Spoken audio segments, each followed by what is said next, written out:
Welcome to Simplifying Radicals. All right, now first we want to discuss what a radical is. So you recognize radicals that look like this. Now this is actually the square root. There's an implied 2 right there. So say the square root of 9 is 3, right? So a lot of times we just say rad 9 is 3. But radicals come in many forms. It could be the cube root or the fourth root, but just want to sort of throw that out there. Today we're going to be focusing on the square root. Now before we get too far, it is suggested that you memorize all of these values. Again, it'll make your life easier, right? So if you don't memorize it, it won't be impossible, but it'll just be slightly more effort. So 2 to the 0 or 3 to the 0 or anything to the 0 is always 1. So we know that all those answers are 1. And then anything to the first power is itself, 2 to the first power, 3 to the first power, 4 to the first power, 5 to the first power. But now we get to the, where they say that there's a little bit more meat on the bone, right? 2 to the second is 4, that's 2 times 2. 2 to the third is 2 times itself, 3 times is 8. And really what we're doing is we're just taking the previous answer and we are multiplying by 2. So 8 times 2 is 16, 32, 64, 128, 256, 512, and then 2 to the 10th is 1024. All right, as we keep going, 3 squared is 9, times 3 is 27. 3 to the 4th is 3 times itself 4 times, or 27 times 3, which is 81. Times 3 must be something with a 3, that's 243. 3 to the 6th is 729, right? Because 3 times that 3 right there would end in a 9. So the next one ends in a 7, right? Because 9 times 3 is 27. That's going to be 2187, or 2187. Why don't you go ahead and finish the rest of these?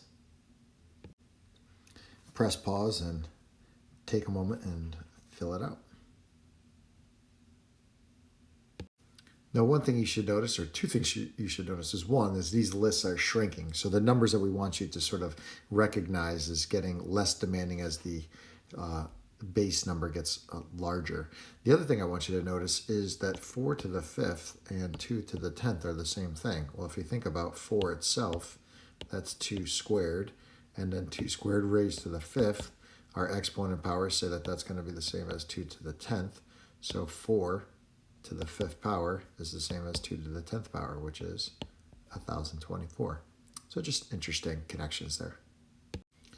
But wait, there's more. Yes, all the way through 9 to the 3rd power. Press pause and take a moment to work through these. If you work through these, instead of waiting for me to place them on the screen for you, there's a chance that you'll recognize the number more on your own, right? If you just wait for me to put it there, then it's helping me to recognize these the next time I see them, not you. And again, we're trying to make this easier for you, not me. This is already easy for me. Okay, and then the last thing I'd like to point out is that this last row here, these are all to the 3rd power. So that makes 216 and 343 and 512 and 729 all have something in common. They are what we refer to as perfect cubes, along with 4 to the 3rd and 3 to the 3rd and 5 to the 3rd. These are also all perfect squares, right?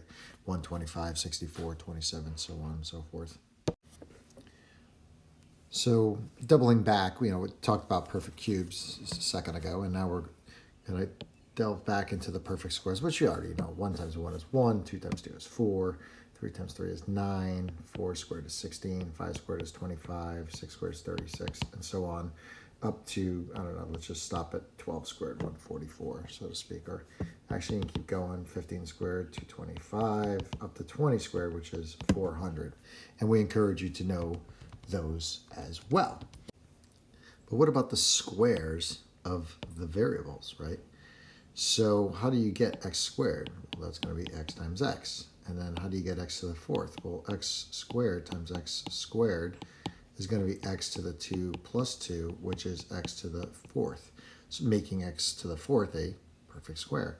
X to the 6th would be x to the 3rd times x to the 3rd.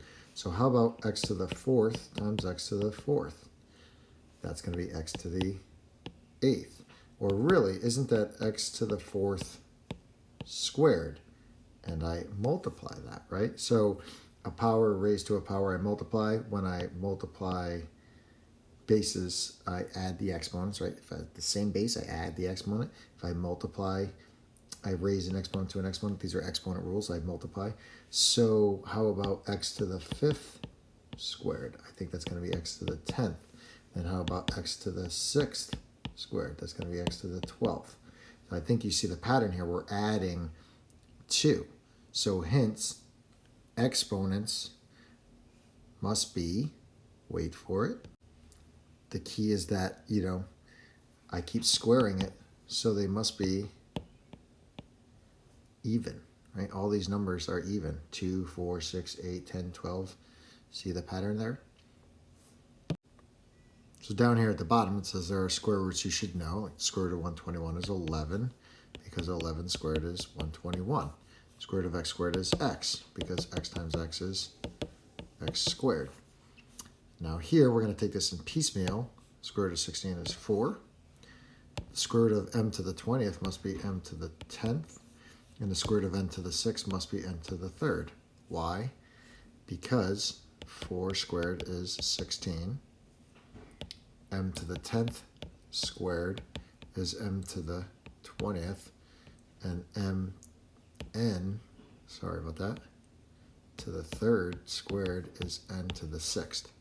And that's how we go backwards and forwards. So let's put this into practice. We're just going to do a variety of samples here. So the square root of 4 is pretty straightforward, right? That's going to be 2. Now again, if we were saying that x equals the square root of 4, then x would be equal to plus n minus 2. But when we're just simplifying, we focus on the positive root only. The square root of 16 then, of course, would be 4. Now the negative here is on the outside, so whatever falls out of the square root is going to be negative. So we're just going to say the square root of 100 is 10. Therefore, the opposite of the square root of 100 is negative 10. Now we have a to the 8th. So again, I know that perhaps, let's double back here. Why is the square root of 100 10? Because 10 times 10, right? If I see it under twice, I can pull it out once. So I know that a to the 8th is a to the 4th times a to the 4th. So if I see it under twice, I can pull it out once. So the square root of a to the 8th is a to the 4th. Or you could also look at it as taking that even number and dividing it by 2. So w to the 12th is w to the 6th times w to the 6th, and 12 divided by 2 is w to the 6th. So that's the final answer there. So we could move a little faster. We could say, well, a to the 6th, 6 divided by 2 is 3. B to the 10th, 10 divided by 2 is 5. So the square root of a 6th, b to the 10th is a to the 3rd, b to the 5th. 9a squared. Okay, so now we'll approach this number first, variable second. Square root of 9 is 3, and 2 divided by 2 is 1, so 3a. And again, just to check that, isn't 3a times itself going to be 3 squared is 9, and a squared is a squared? So, yep, if I square that answer, I go back to 9a to the squared. All right, so now I have my negative out in the front. The square root of 81 is 9. 64 divided by 2 is m to the 32nd. Square root of 49 is 7. A to the 4th divided by 2 is a squared. B to the 12th divided by 2 is b to the 6th.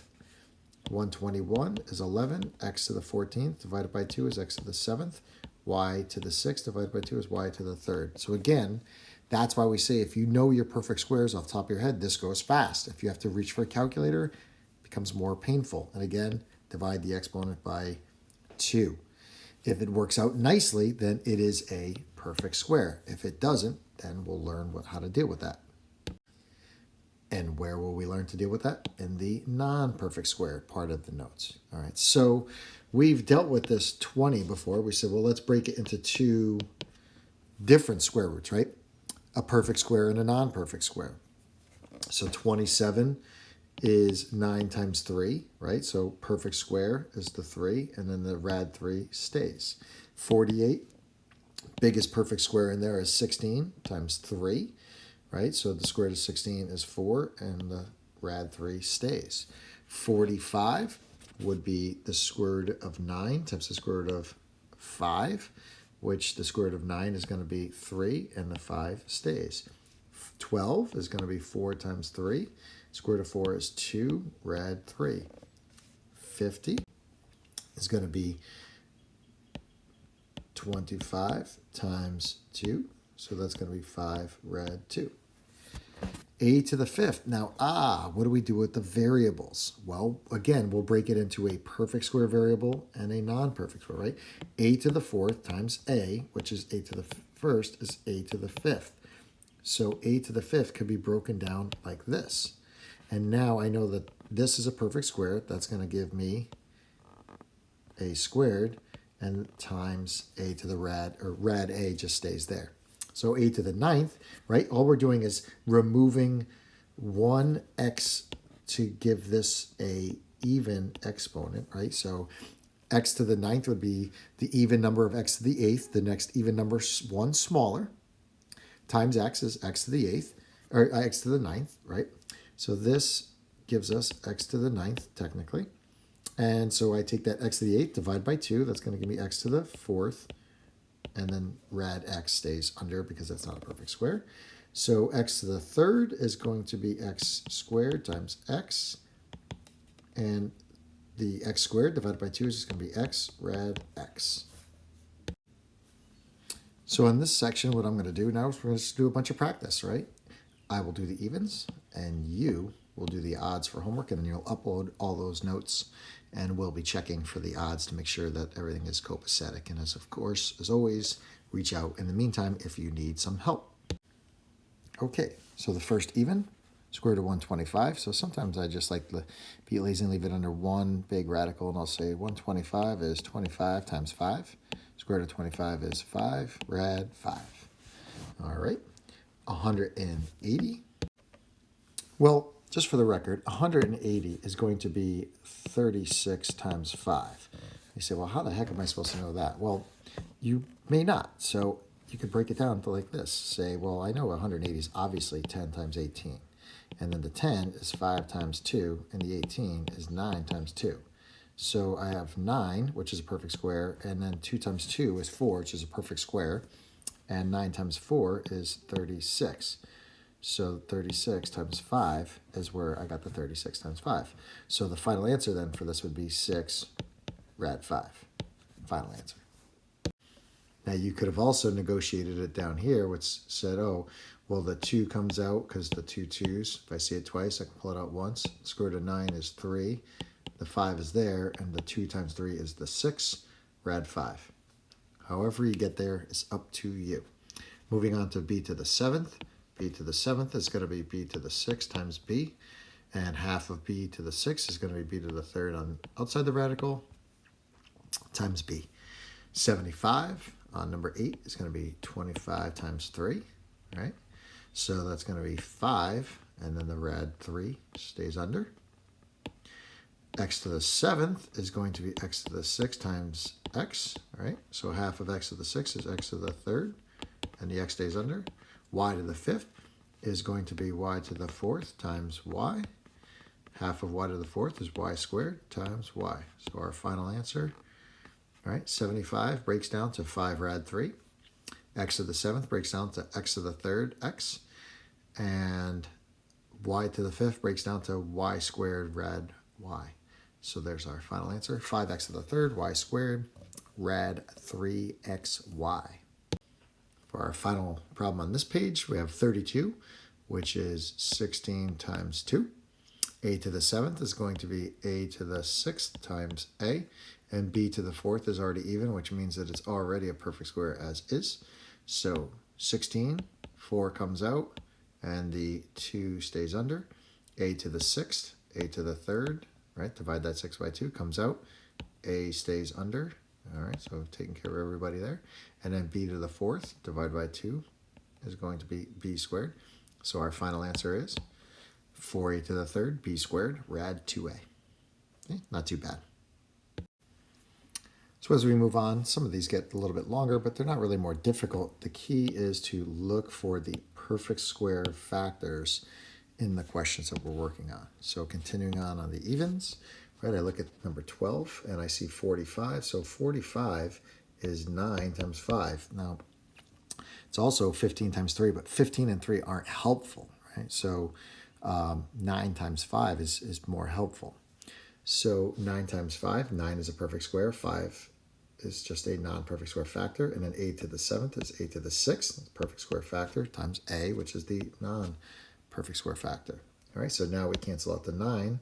Square root of 9 is a 3. Square root of a to the 6 is going to be a to the 3rd. Those are the perfect square reducible factors that come out, right? So what stays in? 5a. On number 14, not too shabby. The only non-perfect square here is the 12. So perfect square factor of 12 is 3, or the largest perfect square factor of 12 is 4. And 4 times 3 is 12. And then x to the 20th and y to the 8th are already even numbers. Hence, they are perfect squares already. Cross out the 4. Square root of 4 is 2. Square root of 4 is 2. And then x to the 20th, half of 20 is x to the 10th. All right, x to the 10th. Half of y to the 8th is going to be, right, y to the 4th. So that's the perfect square. And who stays under? The 3, right? So that canceled out, that canceled out, the 4 canceled out. The only thing left is the 3. So 2x to the 10th, y to the 4th, rad 3 is our final answer there. Now we get to square root of 196. And the square root of 196 is a perfect square. It's 14 times 14. Now again, that's nice and easy if you know it. But if you don't, then you're going to keep dividing 196 eternally by 2. 196 divided by 2 is going to give me 98. And 98 divided by 2 is going to give me 49. So now I add the 2 2's. So 1, 2 comes out. Add the 49. So a 7 comes out. 2 times 7 is 14. But again, see how much work that was? Instead of just knowing that this is a perfect square and coming right out of the gates. Okay, 60. Whoops, I'm sorry. I almost did 17. Let's see now. Now 6, interesting. 3 times 2, no perfect square factors. Although x squared times x is x to the 3rd. So at least I can pull out the x, and then 6x resides underneath the radical. Nothing I can do about that. 100. Ooh, almost did it again. That's yours. Truth be told, 80, I had to do a little sidebar thinking. This is going to be 16 times 5. And then x to the 100 is already a perfect square, and y to the 49th is 48 times y. So that's my just tricking around with the ones that needed augmenting. So the square root of 14 or 16 is 4. And then underneath the radical, the 5 stays under. Now 100 is already a perfect square for a variable exponent. Divide that by 2, I'm going to get x to the 50th. That takes care of that. And then the y to the 48th, half of 48 is going to be 24. And then this y stays under. So that's going to be 4x to the 50th, y to the 24th, rad 5y. You finish up the odds, and you are good to go for this set of notes.